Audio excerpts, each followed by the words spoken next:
Ladies and gentlemen, the victory ceremony for the 45-hour kilogram in the women's division and the 48-51 kilograms male senior division. Okay, ako na lang, basta dito ako sa stage. Doon ka lang, para hindi maano ating ano. Ladies and gentlemen, to come up the stage. Hindi maubos yung pag-medium tape mo.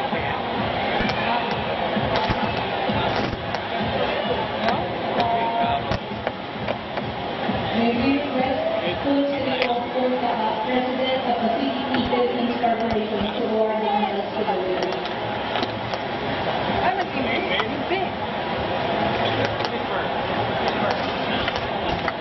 For the 45-48 kilograms, the silver medalist, Daniel Semillano from Shams Oriental.